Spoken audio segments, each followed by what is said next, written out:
Olá a todos, nesse vídeo eu vou apresentar uma axiomatização da mecânica de partículas. Bom, então a ideia desse vídeo é fazer uma apresentação de uma axiomatização de uma teoria física, que é a mecânica de partículas clássica, construída por Mackensen, Sugar e Supes no ano de 1953. O que eu vou apresentar aqui é a forma exibida no livro do Patrick e Supes, de 1957, Introdução à Lógica. Essa axiomatização será feita por meio de um predicado conjuntista. Bom, então, essa axiomatização tem 6 noções primitivas. P e T são conjuntos, S é uma função binária, M é uma função unária, então uma função de um argumento, F é uma função ternária e, finalmente, G é uma função binária, uma função de 2 argumentos. Agora, a interpretação física pretendida, a interpretação que se tem em mente dessas noções primitivas, são as seguintes. Então, P é um conjunto de partículas e T corresponde a um certo intervalo de tempo. Aquela minha função S é uma função de posição. Então, S de P e T me daria, é um vetor que me dá a posição da partícula P no instante T. Então, a gente pode também utilizar essa notação, SP de T, para a função posição da partícula P. Função M é uma função de massa. Então, M de P é o valor numérico da massa da partícula P. Só fazendo uma observação, que a gente está considerando que a massa é invariável com o tempo. Continuando, a função F é uma função de força interna. Então, F de P, Q e T seria a força interna que a partícula Q exerce sobre a partícula P em um dado instante T. E, por último, a função G seria uma função de força externa. Então, G de P e T seria a força resultante externa que age sobre a partícula P no instante T.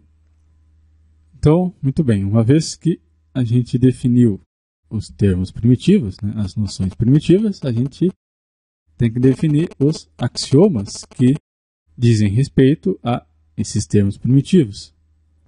Então, o nosso próximo passo é justamente definir esses axiomas. Muito bem, então, uma estrutura B, que é uma sextupla, então P, T, S, M, F e G, que vai dizer que é um sistema de mecânica de partículas, SMP, essencialmente C, para cada P e Q pertencentes ao conjunto P e T pertencente ao conjunto T, os seguintes axiomas são satisfeitos. Então, o primeiro axioma diz que o conjunto P ele é finito e não vazio. O segundo axioma diz que T é um intervalo de números reais. O terceiro axioma diz que a função SP é uma função 2 vezes diferenciável em T. O axioma 4 diz que MP é um número maior que zero, um número estritamente positivo. O axioma 5 diz que F, P, Q, T é igual a menos F de Q, P e T. O axioma 6 diz que o produto vetorial entre S e F, então S, P, T e F, P, Q e T, é igual a menos S, Q e T, produto vetorial com F, Q, P e T. O axioma 7, finalmente, me diz que M de P multiplicado pela derivada segunda da minha função SP é igual à soma das forças internas atuando sobre a partícula P mais a força externa resultante atuando sobre essa mesma partícula P. Então esses são os nossos axiomas. Então veja, os 4 primeiros axiomas são, entre aspas, condições de contorno. Então a gente está estabelecendo algumas idealizações que permitem um tratamento matemático mais fácil da nossa teoria. E também a gente está excluindo alguns casos que não são de nosso interesse. Os axiomas 5 e 6 dizem a respeito da terceira lei de Newton. Então, se P exerce uma força sobre Q, a partícula Q exerce uma força de igual intensidade, mesma direção e sentido oposto em P. E, finalmente, o axioma 7 é a segunda lei de Newton. Então, me diz que a massa vezes a aceleração é igual à força resultante sobre uma partícula. Então, uma vez que eu tenho axiomatizado o meu sistema de mecânica de partículas, eu posso provar teoremas no escopo dessa teoria. Eu posso provar metateoremas sobre a própria teoria. Então, eu vou dar um exemplo de um teorema que a gente pode provar no escopo dessa teoria e no vídeo seguinte darei um exemplo de metateorias que a gente pode também encontrar. Então, primeira lei de Newton, por exemplo. Seja B um sistema de mecânica de partículas e P um elemento do meu conjunto P, tal que a soma das forças internas atuando sobre essa partícula P mais a força externa resultante sobre essa mesma partícula é igual a zero. Então, se isso acontece, existem vetores alfa e beta tais que minha função de posição é igual a alfa mais beta t.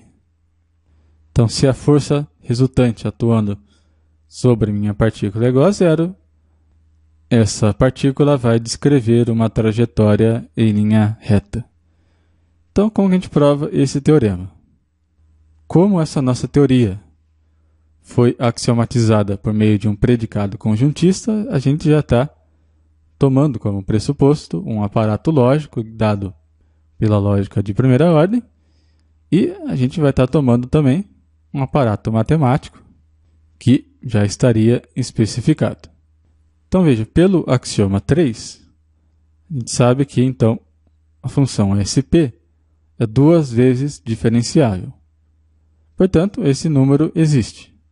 Além disso, pelo axioma 7, a gente sabe que m de p vezes derivada segunda da minha função SP é igual à soma das forças internas mais a força externa resultante sobre essa partícula P.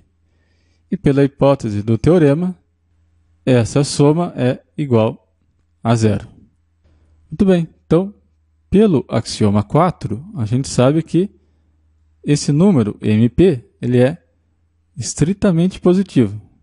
Então veja, se m vezes derivada segunda de SP é igual a zero, e a gente sabe que MP é maior que zero, então só pode acontecer que derivada segunda de SP é igual a zero. Dessa maneira, integrando 2 vezes essa equação diferencial em relação a t, a gente obtém a minha função SP é igual a uma função linear. Então, alfa mais beta t. Bom, então, por enquanto é isso. Até o próximo episódio.